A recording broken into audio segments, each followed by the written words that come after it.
যুদ্ধে যে পক্ষই নিজেকে বিজয়ী দাবি করুক না কেন, প্রকৃতপক্ষে কেউই বিজয়ী নয়, সব পক্ষই পরাজিত। সাবেক ব্রিটিশ প্রধানমন্ত্রী নেভিল চেম্বারলিনের বিখ্যাত উক্তি এটি। এরই জেরে বলা যায়, গত 12 দিন ধরে ইরান ও ইসরায়েলের যুদ্ধে অনেক ক্ষয়ক্ষতির মুখে পড়েছে মধ্যপ্রাচ্যের এই দুই দেশই।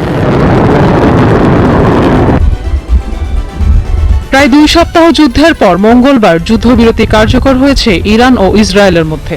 যদিও আন্তর্জাতিক বিশ্লেষকরা একে ভঙ্গুর এবং সাময়িক বিরতি হিসেবেই দেখছেন।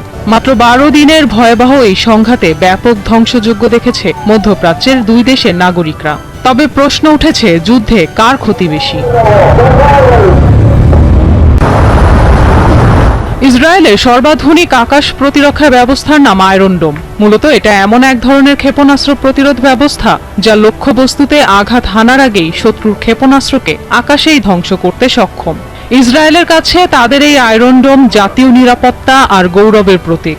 আয়রন ডোম থাকতে ইসরায়েলে টোকাও দিতে পারবে না কেউ। ইসরায়েলের সেই গর্বকে এবার চূর্ণ করে দিয়েছে ইরান। ইসরায়েলের শক্তিশালী আয়রন ডোম প্রতিরক্ষা ব্যবস্থাকে ব্যর্থ করে তেল আবিব, হাইফা, বাতিয়াম শহর সহ গুরুত্বপূর্ণ লক্ষ্যবস্তুতে একের পর এক হামলা চালানোর দাবি জানিয়েছে তেহরান। হামলা হয়েছে রাজধানী তেল আবিবের সুরক্ষিত সামরিক সদর দপ্তর কিরিয়াতেও।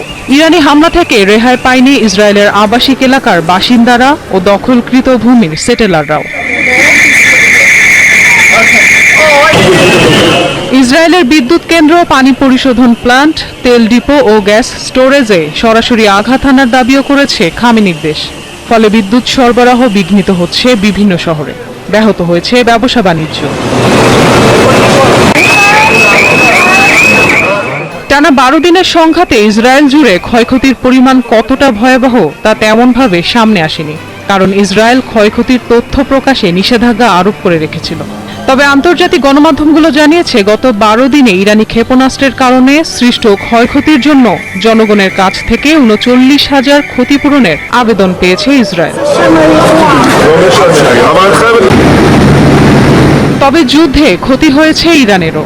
সামরিক ও বেসামরিক বহু স্থাপনা ধ্বংসের পাশাপাশি ইরানের শীর্ষস্থানীয় পরমাণু বিজ্ঞানী ও দায়িত্বশীলদের মৃত্যু অনেক বড় ক্ষতি বলা যায়।